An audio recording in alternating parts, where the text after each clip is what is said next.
Hello and welcome to another motorcycling video. I'm riding around in Tasmania when I talk about making EVs a success. It's the 30th of December 2023 and all the information that I give you is based on what I know to be the case on that day. So at some future point, if you're watching this, prices and other factors may have changed. Now I should say at the beginning here, I have never owned an electric vehicle. I've never even driven an electric vehicle. I think I sat in a Tesla once for 15 minutes on a ride, and I sat in one for 5 minutes once, and that's my entire experience with electric vehicles. I have watched a lot of videos on YouTube from various people who are professional car reviewers for car sales, for Drive, for Car Guide and places like that. And these are people who are paid to review cars and know a lot more about cars and the sorts of things you should talk about and the sorts of things you should mention than I do. And so my knowledge and experience of reviewing cars and understanding and analysing cars and their performance and so forth is based on that. I think for the most part, most of those people are reasonably fair in their judgments, although sometimes I suspect they don't always ask the right questions. Now the subject of this video is making EVs a success, and I believe that manufacturers of EVs at the moment have got it badly wrong, and hopefully by the time I've completed this video I will have shown you why I think that's the case. Take a step back and ask ourselves why it is that we want people to drive electric vehicles. There are two reasons for this. The first one is that we want to reduce our dependence on foreign oil. I've heard said many times, and I can't verify this information, but I've heard it said many times that Australia has at any given point about 10 days worth of fuel in reserve. And what that means is that if there were a catastrophic event such as another pandemic or a military or an economic event, or the countries that produce oil turn off the tap, and in 10 days in theory we would run out of oil, run out of fuel. Now that's a doomsday scenario type situation, and most of us would say, well, that's never going to happen. We have people who should plan for that and should prepare for that sort of eventuality. But we want to reduce our dependence on foreign oil. That's point number one. Point number two is that we want to improve the quality of the air that we breathe. And we want to do that for two reasons. One is because we want to be able to breathe clean, fresh air, because obviously the quality of the air we breathe has a significant impact on our lives and on the lives of just about every other thing that lives on this planet. But secondly, we want to be seen to be doing something about global warming. Emissions of noxious gases from burning of hydrocarbons are a factor, not the only factor, but certainly a factor in the global warming issue. And if we accept that climate change and global warming is a problem, then we have to be part of the solution, since we are part of the problem. We can't simply say, well, it's the next generation or the generation after that. We have to be part of since we are part of the problem, we have to be part of the solution. So we want to do this for those reasons, and that's why we want to encourage people to drive electric vehicles. Now, poor air quality isn't an Australian issue, it isn't a New South Wales issue, it isn't even a Sydney issue, it is an international issue which has to be dealt with by every country at every level. Things like adopting cleaner fuel standards, things like adopting more efficient fuel standards will help. Removing cars from the roads will help. The government's initiative in adopting the Euro 6 measure, they say, will be the equivalent of removing 280,000 cars from the road by 2050, but the problem is we're adding cars faster than we're removing them. But the fact is that in Australia, most people live on the eastern seaboard, and they live in densely populated areas like Sydney, Melbourne, Brisbane, Newcastle, Wollongong and places like that. And it is in these places where improving the air quality is the thing that has to be done. Yes, it's a problem in regional areas, but it's most obvious in those major capital cities and the major urban areas within our country. Now, if we take Sydney for example, the population of Sydney is about 5 million, I think. By international standards, it's certainly not a mega city, even by the standards of Australia.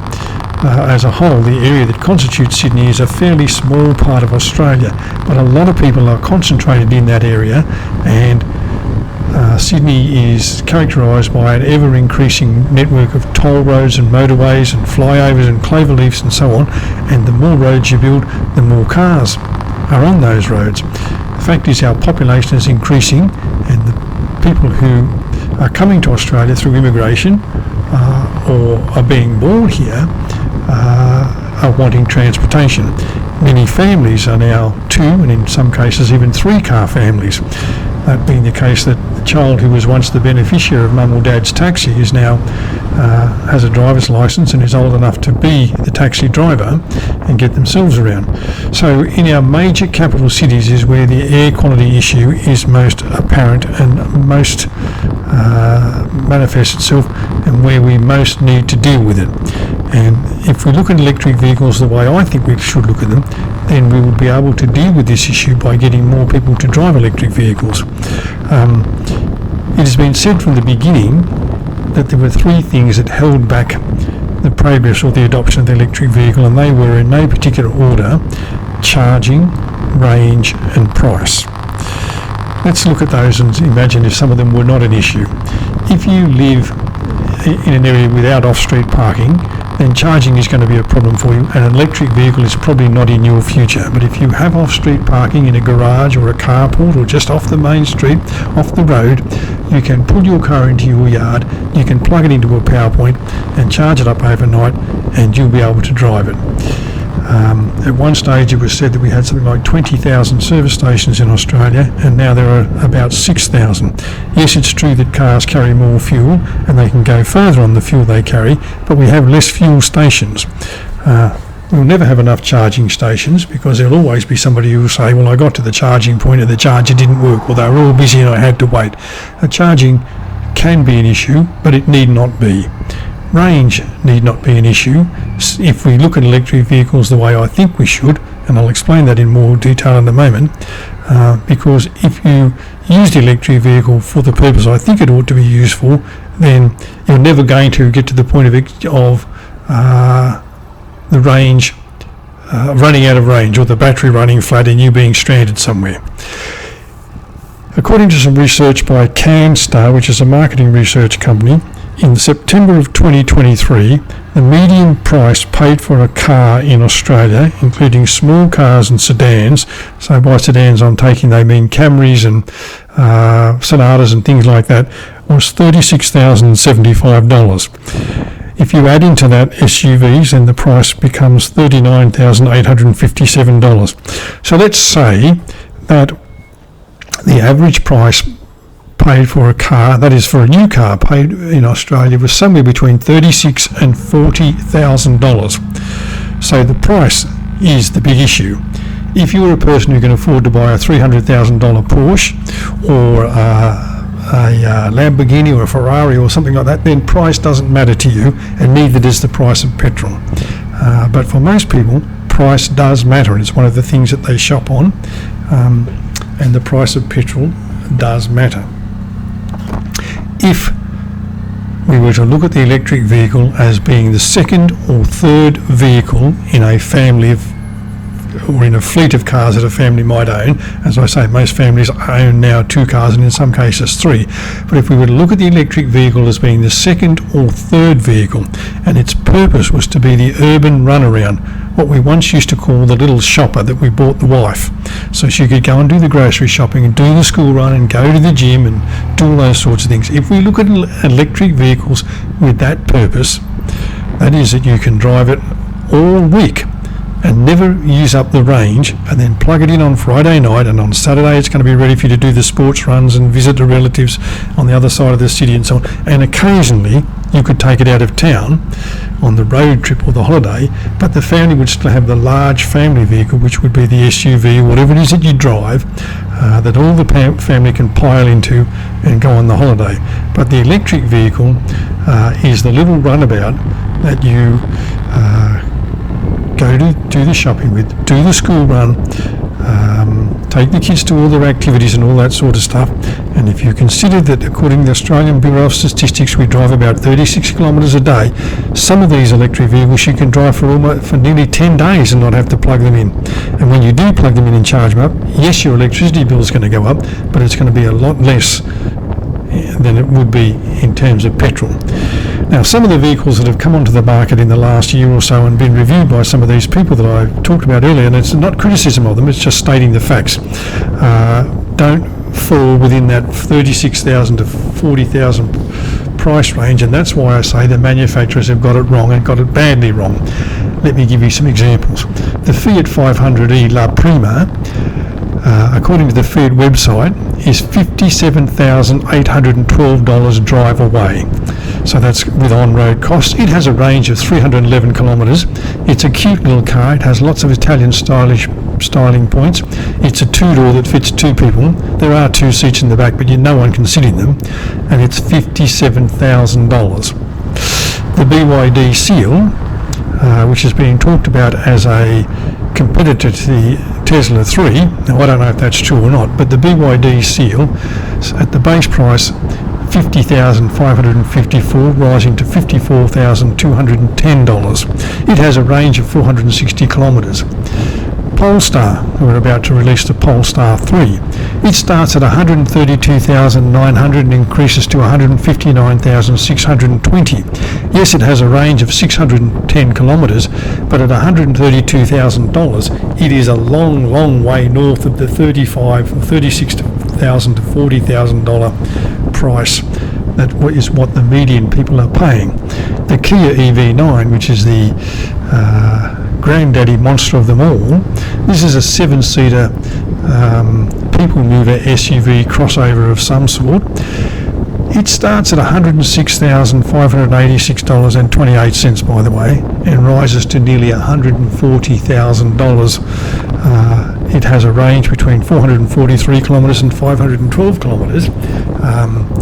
So it'll carry a lot of people and it'll go a reasonable way, but it's nearly $140,000 to drive away.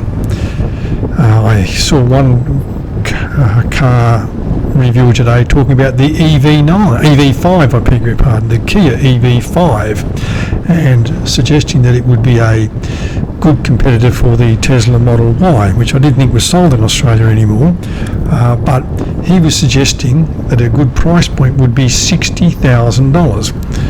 That is $20,000 above the top of the line for the median price paid for a car in September 2023. Now, in an earlier video, I mentioned some Chinese brands, and I'm not here to endorse them or say buy one or don't buy one. I'm just saying I mentioned them earlier, and those vehicles fall within that price bracket or come fairly close to it. For example, the Aura, the very basic Aura, it starts at $44,490 and has a range of 310 kilometres.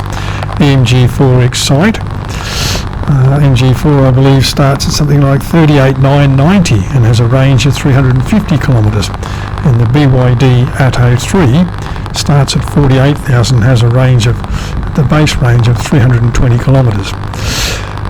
So where I'm saying that these manufacturers have got it wrong is they're spending all of their design dollars and all of their money building cars that costs sometimes 2 and 3 times the median price paid for a car.